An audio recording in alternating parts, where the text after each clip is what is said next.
वर्षों से मिली असफलताओं के कारण मेरा जीवन दिशाहीन सा हो गया है। जो भी लेता हूँ गलत ही हो जाता है। इससे आत्मविश्वास डगमगा सा गया, भय, दुख, अनिद्रा बढ़ गई है। देखो, जब तक हमारे पूर्व पाप नष्ट नहीं होंगे तो हम कोई भी सफलता का कार्य करेंगे तो हमें असफलता में गिरा देंगे। हम बहुत सकारात्मक सोच रखना चाहेंगे, हमें नेगेटिव सोच में पहुंचा देंगे। यह है पाप का परिणाम। और पाप को नष्ट किए बिना हम सुखी नहीं हो सकते। इसलिए पाप नष्ट करने के लिए और भी उपाय हैं, जैसे तीर्थ याटन है, गंगा स्नान है, और भी है। लेकिन सही सटीक पाप की जड़ का नाश कर दे नाम है। नाम संकीर्तनम यस्य सर्व पाप प्रणाशनम। आधा घंटा नाम कीर्तन करो जोर जोर से, और चलते फिरते नाम जप करो, देखो सब पॉजिटिव हो जाएगा। आधा घंटा कोई नाम कीर्तन करो, जो नाम प्रिय हो आपको, हरे कृष्ण श्री राम जय जय, जो भी राधा राधा राधा, खूब जोर जोर से भगवान नाम कीर्तन करो और चलते फिरते नाम जप करो। फिर देख लो आप उसका परिणाम, फिर आप खुद अनुभव करें। लेकिन लंबे समय तक 2-4 दिन किया और फिर पाप कर लिया, फिर 2-4 दिन किया पाप किया, वो बात नहीं है। पाप आचरण रोक करके लंबे समय तक करो तो तुम्हारे पाप नष्ट हो जाएंगे, सफलता हाथ लग जाएगी। सबको सफलता क्यों नहीं प्राप्त होती, सबको सुख प्राप्त क्यों नहीं होता, लेकिन सब लोग सुख के लिए ही कार्य करते और दुख क्यों प्राप्त होता है? उसका कारण पाप है। हम पाप कर्म वर्तमान में भी करते हैं, और जो भूत में पाप कर्म किए हैं वो परिणाम में आ रहे हैं। इसलिए हम असफल हो रहे हैं, दुखी हो रहे हैं, चिंतित हो रहे हैं। नाम जप करो, बहुत आनंद प्राप्त होगा, बहुत आनंद। हम कह रहे हैं लोक परलोक के सब सुख आपको प्राप्त हो जाएंगे। आप डट के नाम जप तो करो। जैसे लोग कहते हैं कि नाम जप करने से क्या खाना मिल जाएगा, तुम खाना की बात क्या करते हो? अगर भगवान का नाम जप करो तो लोक परलोक सब जगह सुख प्राप्त होता है। जहां पाप नष्ट हुए तो सुख ही सुख घेर लेता है। और अगर भाई पाप कर्म करोगे तो पुण्य के प्रताप से ये मिल जरूर सकता है, लेकिन तुम्हारा नाश हो जाएगा। अंत में तुम्हारा नाश हो जाएगा। अंत में तुम जीरो पे होगे, कुछ तुम्हारे पास नहीं होगा। अगर नाम जप कर रहे हो, आज दुखी हो, चिंता मत करो, कल सुखी हो जाओ। हमको भोजन तक नहीं मिले 8-8 दिन, जो आज हम आपको प्रमाण दे रहे हैं कि हम गाड़ी पे चल रहे हैं, तो कल हमको भोजन नहीं मिला। सर्दी में ओढ़ने के लिए कंबल नहीं था, बोरा ओढ़ते थे, टाट समझते हो ना, जिसमें गेहूं का आटा भरा जाता है, वो बोरा ओढ़कर सर्दी पार करते थे। और आज हम तो आपको क्या बताएं, जब आप समझ लो यही है तो क्या व्यवस्था नहीं होगी? हर व्यवस्था है, राजा बाबू की तरह भगवान रख रहे हैं। तो कल जो था वो जो दुख में था, उसमें हम धर्म को नहीं त्यागा, बड़ी कठिनाई से आगे बढ़ते रहे, तो आज वो बात आ गई जो लौकिक और पारलौकिक। ये तो सांसारिक सुख है, लेकिन भागवतिक सुख हम तुम्हें बता भी नहीं सकते कि कितना भगवान हमें आनंद देते हैं। इसलिए नाम जप करो, चिंता न करो, सफलता चरण चूमेगी यदि भगवान की शरण में हो और भगवान के आश्रित हो। महाराज जी, निरंतर प्रयासों के बाद भी जब असफलता मिलती रहे तो स्वयं को भाई मोटिवेट क्या और प्रयास सकारात्मक। करते हो? लौकिक ही प्रयास तो करते हो ना, अपने पूर्व पाप के नष्ट करने का प्रयास तो नहीं करते।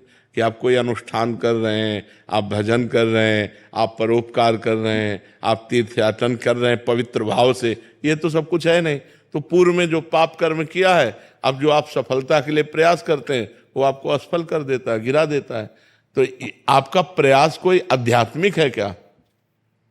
तो फिर बिना आध्यात्मिक प्रयास के आप कैसे विजय प्राप्त कर सकते हैं? जो हमने पूर्व में पाप किए हैं, गलतियां की हैं, वो हमको दुख देंगे ना। हम पढ़ लिख करके अच्छा बनना चाहते हो, हमको गिरा देंगे। हमारे पास सर्टिफिकेट लेकिन नौकरी नहीं मिलेगी, व्यापार में पैसा लगाते हैं लेकिन सफलता नहीं मिलती है, तो वो हमको दुख देगा ना पाप कर्म। तो उस पाप कर्म को नष्ट करने के लिए हम क्या प्रयास करते हैं, विचार कीजिए।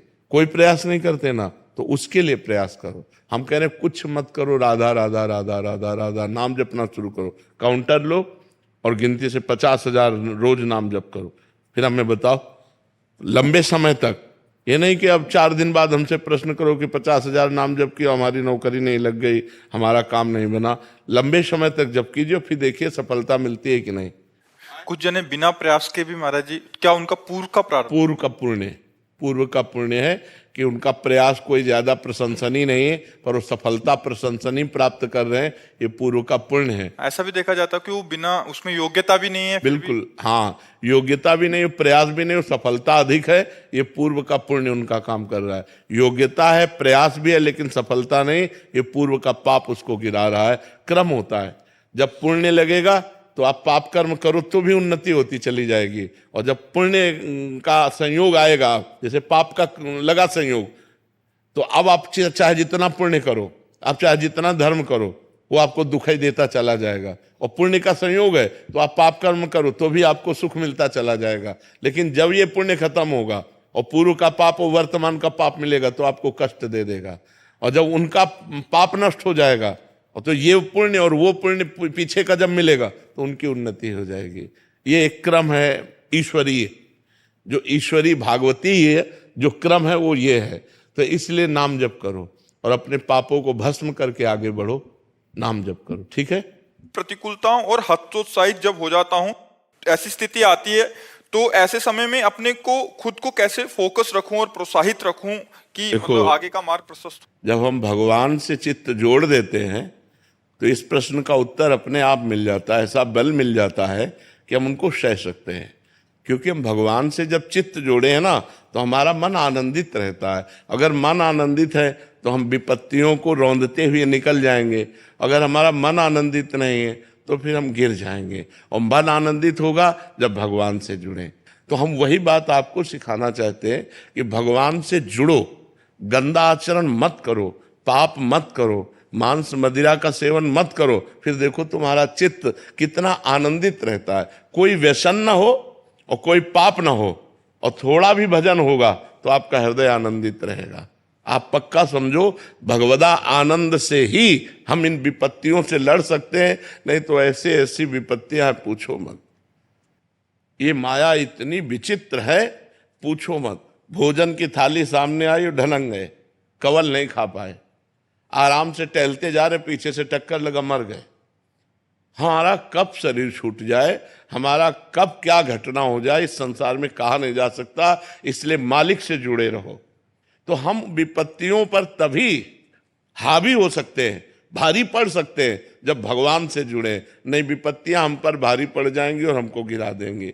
आदमी जब निर्णय नहीं कर पाता ना विपत्तियों में, तो सुसाइड जो कर लेते हैं ना, वो यही, वो विपत्तियों से निकलने का रास्ता सुसाइड सोच लेते हैं, जबकि भारी विपत्ति में फंसा देने वाला है। प्रेत योनि मिलती है करने वाले को। तो हमारे ऊपर विपत्तियां भारी ना पड़े, इसलिए भगवान का नाम जप करें, भगवान से चित्त जोड़ें और ये विश्वास करें कि आज दुख आया है तो हट जाएगा, कल हमारे सामने सुख भी आएगा। ऐसा नहीं है जैसे दिन आया है तो रात आएगी, हम तैयारी रखें। अगर रात आ गई है तो परेशान ना हो, दिन आने वाला है। दुख आया है तो सुख आएगा, सुख आया है तो दुख आएगा। ये क्रम चल रहा है, मनुष्य जीवन का क्रम है। हमको तैयार रहना चाहिए। जैसे हम रात्रि के लिए बिजली गई तो हम इन्वेटर की व्यवस्था करते हैं, जनरेटर की व्यवस्था करते हैं कि हम अंधेरे से व्याकुल ना हो। ऐसे ही दुख आने वाला है, हम नाम जप करें, दान पुण्य करें,